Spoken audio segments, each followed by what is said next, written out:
السلام عليكم ورحمة الله. مما لا شك فيه أن النظام القانوني الأمريكي هو أحد أفضل أنظمة العدالة في العالم، والمعروف أن الولايات المتحدة الأمريكية هي دولة القانون التي معيارها الأساس العدل والمساواة بين الناس. لكن الحقائق والإحصاءات والدراسات المتعلقة بأنظمة العدالة الأمريكية ومنها نظام الجوري المعروف بهيئة المحلفين يحمل انتقادات شديدة اللهجة لهذا النظام الذي يصفه المنتقدون بأنه نظام يفتقر إلى العدالة، وغالبا ما تديره مجموعة غير مؤهلة لاتخاذ قرارات وأحكام صائبة. ضيفنا الليلة هو أحد أبرز قضاة ولاية ميشيغان، هو رئيس قضاة منطقة ديربون هايتس القاضي المعروف مارك بلويكي، رئيس قضاة محاكم منطقة ديربون هايتس الذي يزخر سجله القانوني بالنزاهة وتحقيق العدالة، إضافة إلى الإنجازات المميزة خلال السنوات الطويلة الماضية. أعزائي المشاهدين، يسرني استضافة رئيس قضاة محكمة ديربون هايتس الذي هو معي مباشرة من ديربون. I would like to warmly welcome you, Judge. I know that I took you away from very important meeting, and I really appreciate you being with us tonight. It's my pleasure to be with you. Thank you very much. Let's start by maybe give our audience, our Arab American and Chaldean community in the Tri-County areas, some information about you, Judge Mark Plawecki, if you don't mind. Certainly. Well, I was born and raised in Detroit and Dearborn Heights, and I attended schools in Detroit and Dearborn Heights. And then my bachelor's was received from Michigan State University, the Spartans, go green, and my law degree was obtained from Cooley Law School in Lansing, where I had interned for the Senate Education Committee. So I was always involved or interested in politics and the law. I then had a private practice for 7 years, mainly based in Macomb County, where I was a city prosecutor for 2 years, an administrative law judge. I was elected to the bench in Dearborn Heights, the district court, in 1994, and I have served for the past 21 years in that capacity in Dearborn Heights. And Judge, I know that, and the majority of the people who are following us tonight knows that you have great reputation as outstanding judge in our community. As you know, Judge, my intention here and the purpose of this interview, as we discussed it earlier this afternoon, is to provide the best possible education and awarenesses to our community, information about the legal system and how our community should comply with legal system. And you are well aware that there is hunger for information and the credible information in particular in our community, especially among the newcomers and also the immigrant. Let's begin by asking you kindly, Judge, to explain to our viewers, sort of give historical information or historical background about the system of U.S. jury, the American jury, and how it's evolved over the long years. Oh, I'd love to. First, I'd be remiss if I didn't mention that I've been very fortunate to work with two outstanding district judges. First, Leo Foreign for 12 years, and now for the past 9 years, David Turfey. Both have been excellent partners on the bench, and I'm very fortunate to have worked and still be working with Judge Turfey. The jury, it's interesting. When you asked me to talk about this, I was going to begin with the Old English king, Henry II, who formed the initial jury system under the common law in the 12th century. But, you know, going further back, if we look at the ancient, our oldest playwright in the Western world, Aeschylus, he wrote a play called The Furies in the 5th century before the Common Era. And in this play, there's an unending cycle of violence. Sure. And the protagonist is being hounded by the Furies because he killed his mother, and his mother had killed his father because his father had sacrificed his daughter, in other words, the protagonist's sister, in the to get ships to Troy. This is during the Trojan War. So, to end this cycle, the goddess, and this is from Greek mythology, the goddess Athena was called upon to judge his case, and she appointed 12 men from Athens to be the jurors, and it was 6-6. Should he die or should he be acquitted for his acts? And in that play, she casts the deciding vote. It's 6-6, Mm-hmm. and she allows him to survive. And then the Furies, who have been after him in the entire play, these ghosts, and they represent violence itself and revenge.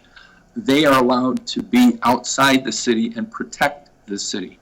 So with that background, understanding that we have a jury system in America that's evolved, and I'd like to quote the Prophet Muhammad, because he said that it was better for a judge to err toward leniency than toward punishment.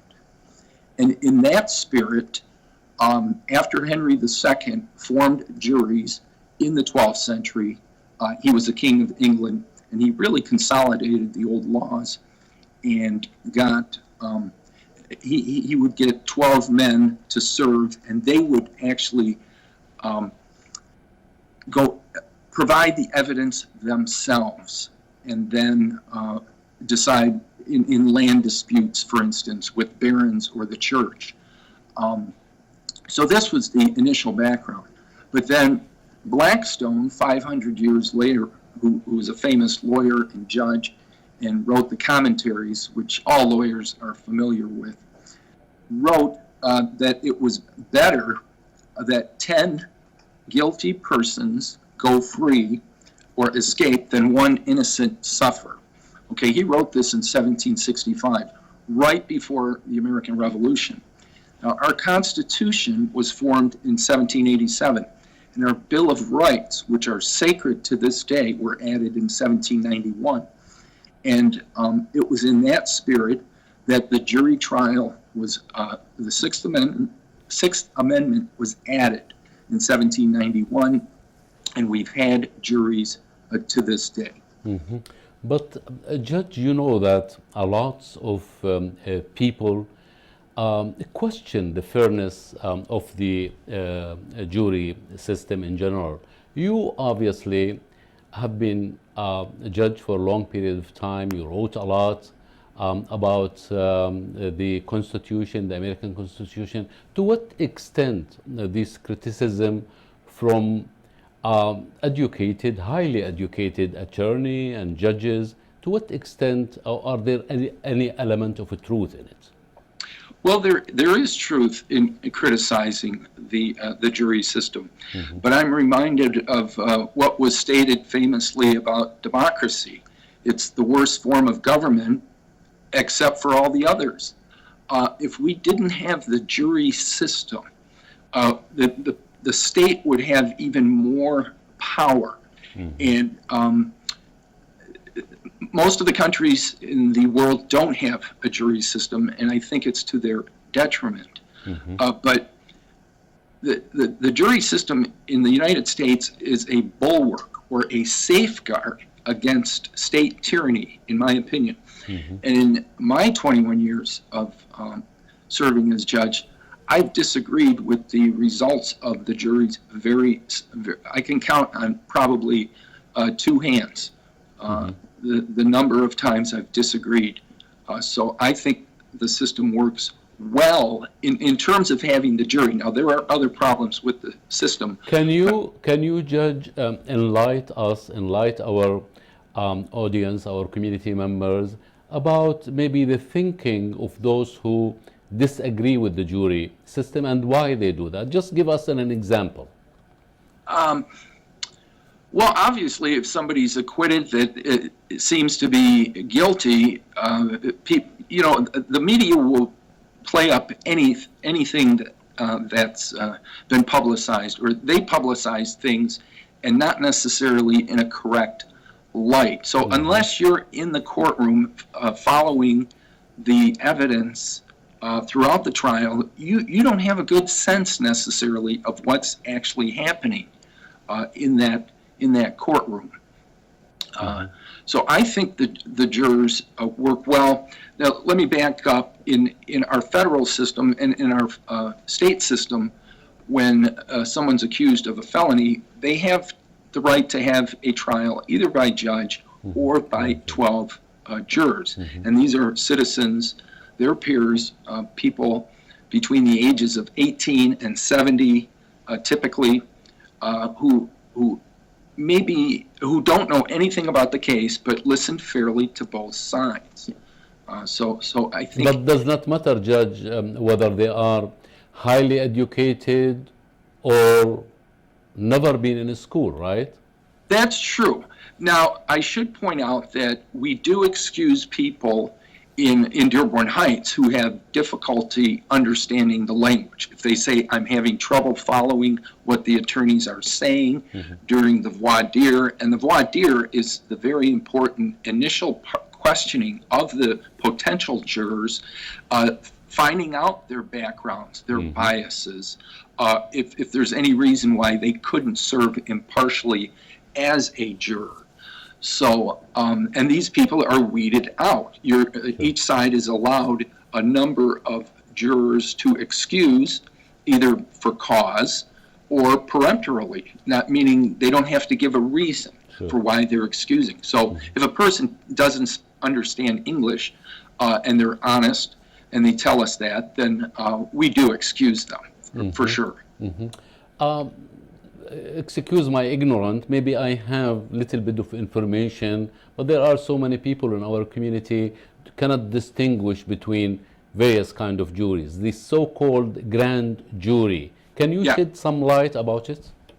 Yes, the Fifth Amendment to our federal Constitution guarantees that a person charged with a federal crime can only be indicted under a grand jury. Now, a grand jury is usually a collection of 23 citizens who, in Michigan, under state law, they would serve for up to 1 year. I'm not certain of how long they typically serve in federal proceedings, because I'm in the state system, not the federal system. But they are guaranteed that a majority of the grand jury votes to indict them. And the prosecutor must make the case before the grand jury that this person or individual should be indicted for a crime. You said earlier, Judge, that the jury system or the jury concept is restricted only to the United States of America. When we talk about the democratic state in various European countries like France, Germany, Italy, they don't have this system? No, they have what's known as the civil law. We follow the common law, but I believe only the United States and Liberia have the full jury system at this point. And I should point out, you'd asked the grand jury, it's empowered to conduct official proceedings to decide if a criminal indictment should ensue. I should make that clear. So how different the European in general from the American system? Is it major major difference or? I think it is. Well, it depends on the country. I mean, certain countries have religious law. As you know, Saudi Arabia and Iran have laws based solely on religion. Right. And those are different as well.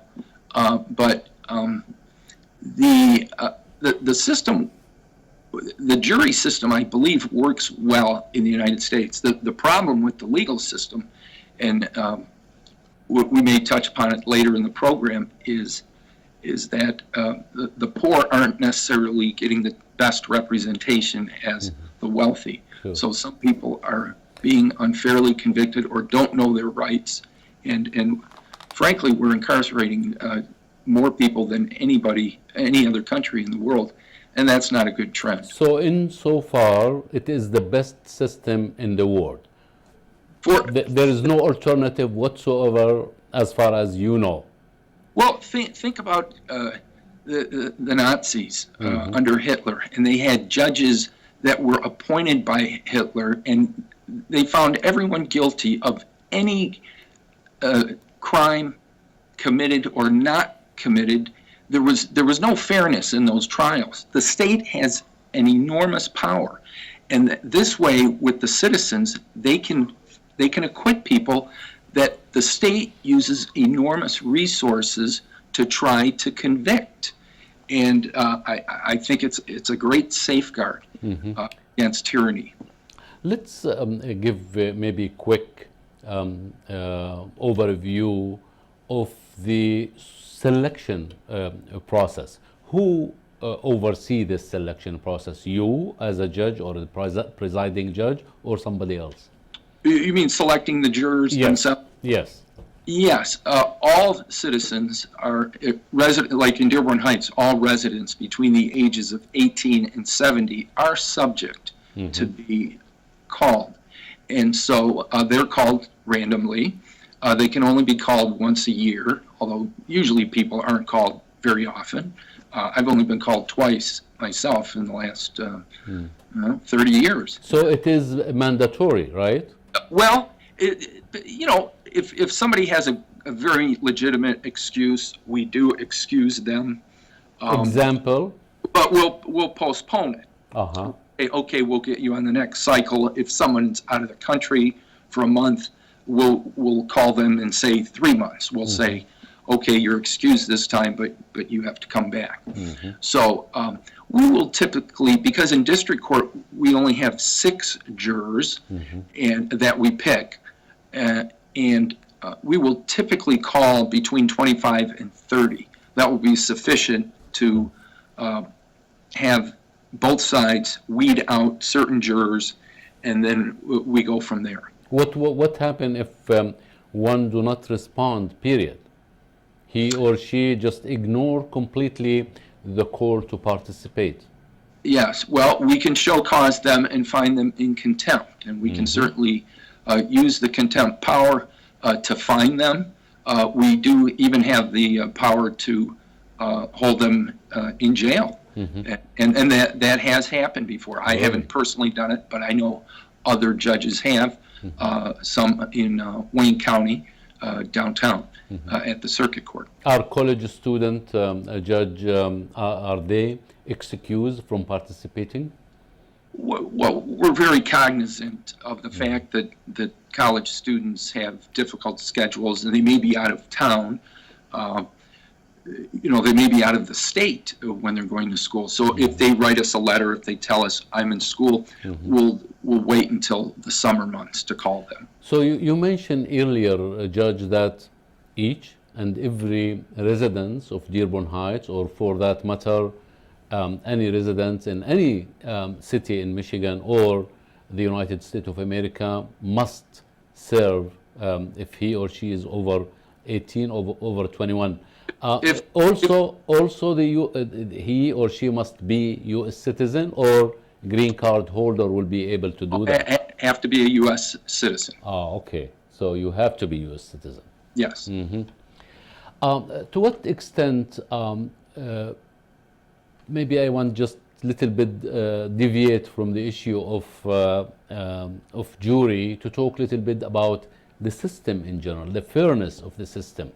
To what extent, in your opinion, poor people, indigent people, are receiving the same treatment as those who are well to do? They are comfortable financially. Just shed some light about it. I want you to talk from your experience. I know so many people who commit crimes or accused of committing crimes at various levels, and they could not afford attorney. And you know that attorneys are very expensive in the United States. So they are helped or assisted by the legal aid which the state provide. I know that in every city or in every village in America, there is a legal aid that provided for indigent people. Do they receive the same legal treatment or fairness as the rich people? That's an excellent question, and let me answer it in two parts because you asked about my personal experience. We have a court-appointed system where we appoint attorneys who are experienced and can handle the misdemeanors or some of the felonies that appear in our courtroom very professionally. And I frankly think that most of the time, almost all the time, these attorneys provide just as good a service to the clients, the litigants, as the so-called high-paid attorneys. The ones who are retained and not appointed by the court.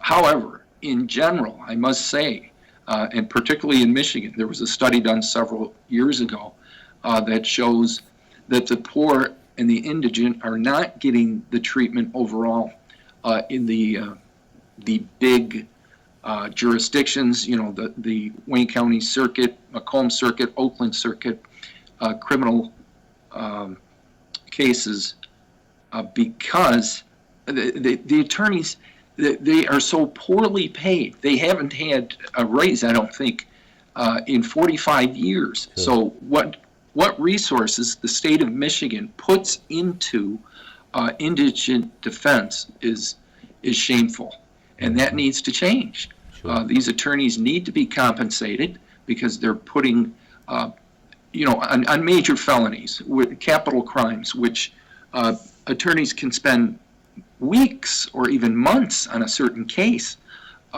and getting paid very, very poorly. Maybe in the future we'll be talking about the process of change and how somebody like you and other judges and politicians help participate in maybe proposal to the Congress or to the state legislature. I don't know what is the process of changing these. It's the legislature and the government. Yes. The judges are all in favor. Of course, the state bar has pushed this for many years, but it's a question of where are you going to put your resources. And the legislative branch has consistently found it not a priority. So they have. I'd like to ask you maybe follow-up question about the jury issue. The jury decide or make a decision among themselves based on the facts of the trial or on their heart. They empathize or sympathize with the accuser. Does this work if I am a member of the jury and I feel really sorry for this particular person who is in trial, and I make a judgment based on my heart, the feeling? Is this okay with the judge or with the rest of the jury, or it does not work like this? Well, it shouldn't work like that, and the jurors are instructed to set aside personal feelings and biases and follow the instructions of the court as to the law. The jurors are the judges of the facts. Anything, that one side or the other puts forth, the jury can believe the witness, not believe the witness, believe the witness in part and disbelieve other parts of the testimony. And the judge has no say in a jury trial over what the jurors believe. But they do have to follow the instructions of the judge before they go deliberate. Sure. And see, in criminal cases, a jury verdict must be unanimous. So in a district court, all 6 jurors must agree, and in felony cases, all 12 must agree. Now, in civil cases, the standard's not quite as high, and only 5 of 6 or 10 of 12 need to agree in order to reach a verdict. But I have had hung juries where 1 or 2 jurors are holding out, and they say, I don't believe this happened. The other jurors do, and we've had to retry the case. That's very rare, but it does happen.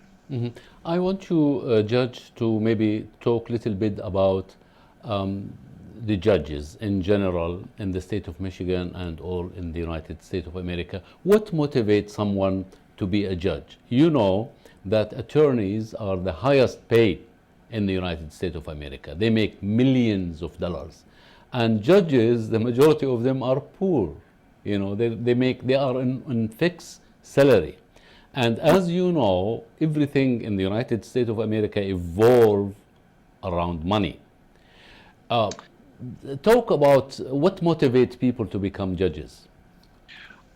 Well, first I would take issue that the judges are poor. I mean, we're not poor. We're well paid compared to the average person and compared to the average lawyer. Because you have to remember, there are many, many lawyers. When you say lawyers are making millions of dollars. The majority of them. The majority. So many of them. I mean, some of them are. Yes. But no, you know as well as I do the inequality of wealth that has been occurring in the last several decades, and how just a few attorneys are doing extremely, extremely well. But many attorneys, there are 40,000 or 45,000 attorneys in Michigan. And I can tell you that there's not a majority that are making $1 million a year. That's far from the truth. And you and I knows one attorney who does not make millions of dollars. Right. But I can't speak for other judges as to what motivated them. I think most lawyers think at one point that they would consider or would like to become a judge. Personally, I always thought if I ran for something, it was going to be of a partisan nature, state senator or Congress or something like that. But it just kind of fell into place at the right time, and I had 7 years of experience of being in many district courts, so I thought I would be able to handle the job because I had a diverse background. I'd been a prosecutor, I'd been a defense attorney, and I'd been Unfortunately, Judge, I was told by the producer that I have only 3 minutes because we have another live show, and I have lots of questions, but I promise you we will invite you again to the studio. But I would like to ask you a few questions, and we need quick answer. Okay. I know that judges are, some of them, elected and others are appointed. Under what circumstances? All federal judges are appointed for life. All judges in the state system have to be elected. When there's a vacancy, the governor appoints the judge, but then that judge has to stand for election at the next election. So, in other words, Adele Harp, who was just appointed to Circuit Court in Wayne County, has to stand for election this year and for the expiration of a term, and then he'll run again in 2020. I would like to ask you also, and quick answer, when, in your opinion, a judge should disqualify himself or herself from a case? Have you ever encountered, from your long experience, a situation like this? Yes, a judge should certainly disqualify him or herself if he feels he can't be impartial. If you have a good friend who's one of the litigants, obviously you say, this person's a friend of mine. I don't feel right in handling the case. Also, if there's an appearance of impropriety, the judge should probably recuse himself. So there are strict limits that we try to abide by. Did you, again, maybe personal issue, at any time during this long years of experience, felt guilty maybe, or at least uncomfortable because you were not sure about the decision that you made? Yes. I don't know if guilty is the right word, but certainly I've been troubled by certain decisions and wondered, the tough calls, the close ones, if I made the right decision. And you have to shake those off. You call them as you see them, and you move on. There is an appeal process. So if I'm incorrect, and I've been reversed, I think 3 times in my 21 years, then they can appeal to a higher court, and then the case is brought back because, we make mistakes. I certainly do. I am very sorry, Judge. We are out of time. I would like to thank you very much for being with us, and hopefully we'll invite you to the studio in the near future. I really appreciate you being with us. Thank you. It's been my pleasure. Thank you. أعزائي المشاهدين، شكرا لإصغائكم ومتابعتكم، وحتى ألتقي معكم في الأسبوع القادم في حلقة جديدة من برنامج ضيف وقضية. لكم مني ومن أسرة البرنامج أجمل تحية، والسلام عليكم.